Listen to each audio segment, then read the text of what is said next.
განსაკუთრებით თუ კი ვსაუბრობთ ბუნებრივ რესურსებზე, ანუ არის რაღაცები, რაც მსოფლიოს ქვეყნებმა, სადაც სხვადასხვა წყობილებები შეიძლება გქონდეს.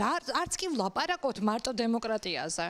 ავტორიტარულ ქვეყნებშიც ხალხი ხვდება, რომ თუ კი ცხოვრობ რომელიღაცა ქვეყანაში, ერთის პრობლემა გარემოსთან დაკავშირებული აუცილებლად არის შენი პრობლემაც. და ამიტომ თანხმდება, რომ ბუნებრივი რესურსის სწორი გამოყენება არის საერთო ინტერესი. და ამაზე დავები როგორც წესი არ არის.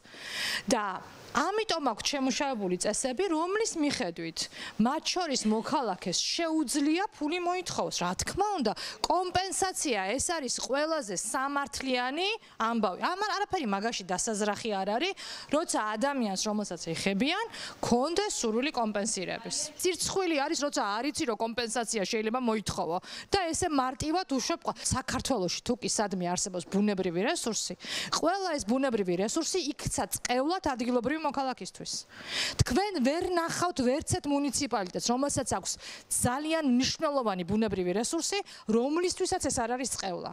და არ უკავშირდება მის ეკონომიკურ გაღარიბებას, არ უკავშირდება მის ჯანმრთელობის შერყევას და ასე შემდეგ. არა გვაქვს ესეთი არც ერთი ქალაქი და მუნიციპალიტეტი. ვერ დაასახელებთ ვერც ერთს. დაწყებული ოქროს საბადოებით, ქვანახშირის საბადოებით, თქვათ მანგანუმის საბადოებით, ზღვით, წყლით, მდინარეებით და ასე შემდეგ. ადამიანებს აქვთ უფლება, რომ იყვნენ ჩართული რაღაცა ტიპის და გქონდეთ პრიორიტეტი ბიზნესის დაწყების. ან თუ კი რამე ბუნებრივი რესურსი არსებობს, აქ მე უნდა მქონდეს დაწყების პრიორიტეტი, ან უნდა მქონდეს ძალიან ფართო პრიორიტეტი დასაქმების მიმართულებით, ხო?